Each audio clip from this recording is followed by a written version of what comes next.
The decision took him 4 days. Judge Hernando Baquero Borda was not a man who deliberated slowly by habit.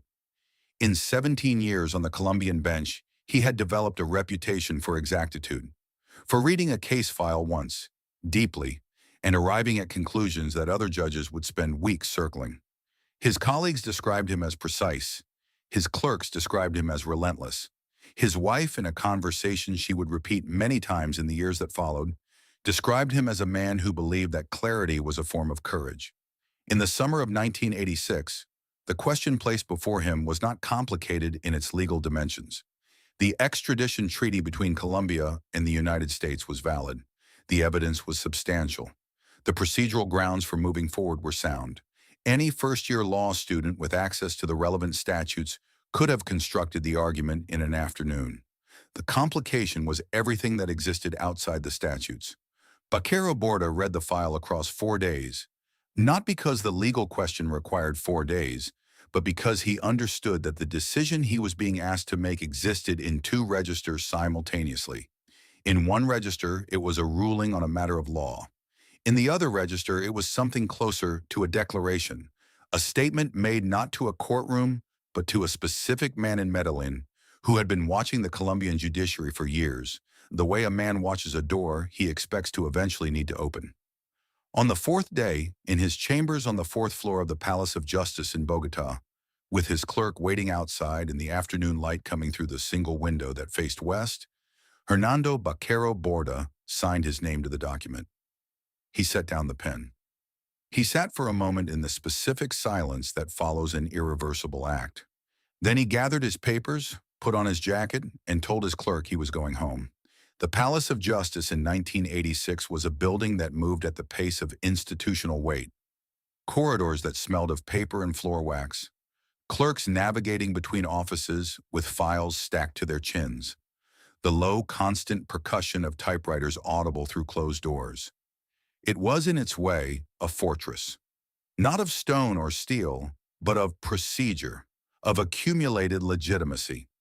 Of the premise that certain rooms existed outside the reach of certain forces because the forces themselves had, at some point, agreed that they did.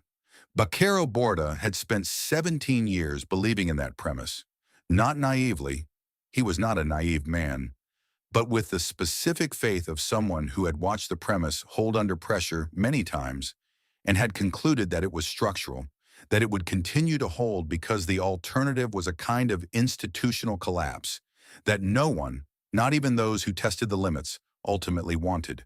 He was also not unaware of what had been happening to the premise in recent years. Judges who had ruled inconveniently had been found in circumstances that foreclosed further inconvenience. Witnesses had reconsidered their recollections. Prosecutors had developed sudden enthusiasms for early retirement. The erosion had been gradual enough that it could be explained away at each individual instance. This was a coincidence. That was an isolated case. The system as a whole remained intact.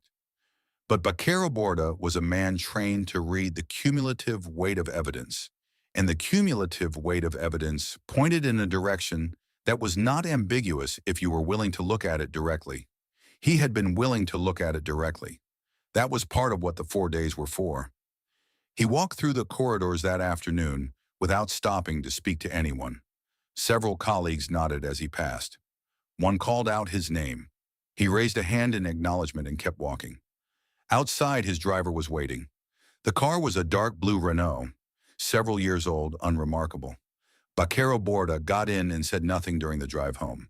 His driver, a man named Efrain who had worked for him for 6 years, later said that the judge had looked out the window the entire way.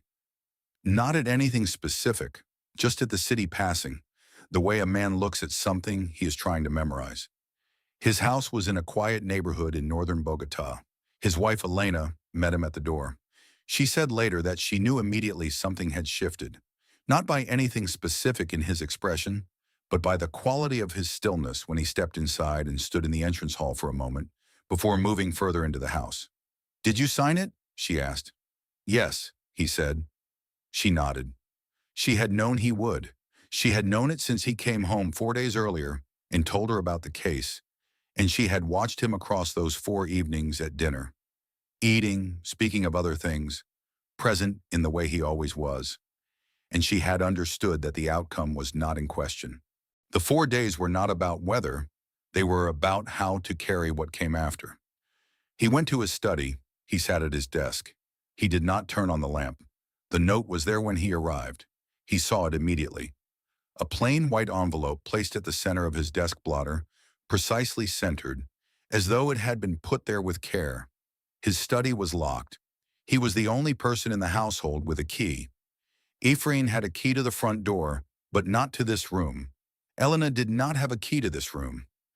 He looked at the envelope for a long moment before touching it. Then he opened it. Inside was a single sheet of paper. On it, one sentence typed, "No signature." He read it once. He set it back down on the desk, face up, and looked at it for a long time without moving. The room was dark now. The sun had gone fully while he sat, and he had still not turned on the lamp. In the darkness, the white paper held what light remained in the room. His wife knocked at 11 o'clock and asked if he was coming to bed. He said yes in a moment. He sat for another hour. In the years that followed, no one outside that room ever learned what the note said. Not the investigators who came after the events of that autumn, not the journalists who spent years piecing together the history of Escobar's campaign against the Colombian judiciary, not the biographers, the documentarians, the oral historians who collected the testimony of everyone who had been adjacent to that period. Whatever was written on that single sheet of paper, Baquero Borda carried it with the particular discipline of a man who has decided that some things will not be transferred. What is known as what happened next. In the weeks following the signing of the extradition order, Baquero Borda continued to appear at the Palace of Justice. He continued to hear cases. He continued to write opinions that his clerks described in those weeks as unchanged in their precision and exactitude, perhaps even sharper than before, as though the act of signing had clarified something in his thinking rather than muddied it. Colleagues who saw him during this period reported nothing unusual. He was present, he was working. One of his clerks, a young man named Andres, who had been with him for 2 years, recalled a specific afternoon during those weeks. He had brought a set of briefs into Baquero Borda's chambers and found the judge standing at the window, looking down at the plaza below. He had not heard Andres enter. When Andres set the files on the desk and announced himself, Baquero Borda turned, not startled, just turning, and looked at the files and then at the young man and said, "Do you know why we write things down, Andres?" Andres had said he supposed it was to create a record. Baquero Borda had looked at him for a moment. "Yes," he said, "so that the act exists independently of the person who performed it." He had looked back at the window. Even after. Andres had not fully understood what the judge meant. He understood it better later. But Elena, at home, saw something different. At dinner, he spoke less. Not dramatically, not in a way that announced itself as withdrawal, but with a quietness she had not seen in 17 years, a slight reduction in the natural commentary that a long marriage accumulates.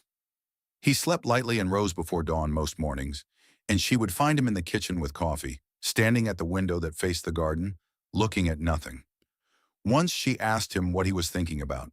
He said, "The note." She waited. He did not continue. On August 30th, 1986, Hernando Baquero Borda was killed. He had left the Palace of Justice at the end of the working day and was walking to his car, a different car, a rotation that had been established for security purposes, when the men came. It was late afternoon. There were witnesses, though the accounts varied in their details. What the accounts agreed on was the sequence, the arrival, the brevity, the departure. It was over in under a minute. Ephraim was not driving that day. He was at the car, waiting. He said afterward that the last thing he saw, before the chaos that followed, was Baquero Borda, turning to look back at the building as he walked toward the car. Not at anything specific, at the building itself. At the facade of the Palace of Justice, with its columns and its carved stone and its accumulated institutional weight. He could not explain why the judge had turned to look back. He had turned back many times in the years since, trying to understand what he had seen in that gesture. He never arrived at a satisfying answer. 30 years later, a journalist named Patricia Ariza spent 4 years reconstructing the interior life of the Colombian judiciary during the Escobar years. Her book, published in 2018, contained a chapter on Baquero Borda that drew on interviews with Elena, with former colleagues, with clerks and neighbors, and the few investigators who had worked the aftermath of his death. At the center of that chapter was the question of the note. Elena had agreed to speak about it on one condition, that she would not be asked what it said. Arisa agreed. What Elena described instead was what the note had done. He was not a man who was easily frightened, Elena said in her interview. In 17 years, I never saw him frightened. Not truly. There were moments of concern, of caution, but fear, the kind that goes into the bones. I had not seen it before, Arisa asked when she first saw it. That night, Elena said, when he came out of the study, he came to bed and he lay on his side and he was quiet for a long time, and then he said something I had never heard him say before. Arisa asked what he said. Elena was quiet for a moment. He said, I did the right thing. Just that, as though he needed to say it out loud, as though saying it would make it more true, or help it stay true, or... I don't know. I have thought about it many times. She paused. He had never needed to say it out loud before. He always just knew. The note was never found. Whether Baquero Borda destroyed it, or whether it disappeared in the events that followed, was never established. Investigators looked for it in the immediate aftermath, and again years later, when a broader historical accounting was undertaken. Nothing was recovered. What was recovered eventually was a partial record of the extradition proceedings that followed his signature. Slowed, contested, ultimately stalled by the constitutional crisis of 1991 that suspended extradition entirely, a suspension that Escobar had been working toward for years through every available instrument of pressure, legal and otherwise. The system that Baquero Borda had staked something against had not, in the end, held the way he had believed it would. There were other judges. Some signed, some did not. Some who signed were found in circumstances that ended their ability to sign anything further. Some who did not sign lived long and unremarkable lives and gave, in their later years, careful interviews in which they discussed the complexity of that period and the weight of the decisions they had faced. They were not wrong to discuss the complexity. The complexity was real. But complexity, Arisa observed in her book, was sometimes another word for the decision to preserve oneself, and self-preservation was not, by itself, a moral category. Baquero Borda had not preserved himself. Whether this was courage or certainty or some private calculus that no outside observer could fully reconstruct was a question Arisa left open. She did not think it was her place to resolve it. She thought it was enough to record it. But that was not, Patricia Arisa argued in her book, the point. The point, the thing that had sustained Baquero Borda across those weeks between the signing and what followed, was not the outcome. It was the act itself, the name on the document, the pen set down on the desk, the moment before he went home, in which he told his clerk he was leaving and walked through the corridors and raised his hand to a colleague calling out his name and kept walking. In the final paragraph of her chapter on Baquero Borda, Arisa wrote that she had asked Elena one last question. She had asked whether Elena believed the judge had known, that night in his dark study, what the note meant for what came next. Elena took a long time to answer. He knew, she said finally. He had always known. That was why it took 4 days. Not to decide, to prepare. She looked at her hands in her lap. He prepared, she said. And then he signed. And then he went home. That was the kind of man he was. The recorder on the table between them continued running for a moment after she stopped speaking. Arisa did not ask another question. There are decisions that history records by their outcomes, by what they produced, what they prevented, what they set in motion. And then there are decisions that history can only record by the fact of themselves, by the name on the document, by the pen set down on the desk, by the man who walked through the corridors afterward with his hand raised to a colleague calling out his name, and kept walking, and went home, and sat in a dark room with a single sheet of white paper, and came to bed hours later and said, in the dark, to the woman beside him, I did the right thing, not as a boast, not as a question, as something that needed to exist in the air of that room, spoken before the night was over. Some silences are complete enough that adding to them would only make them smaller.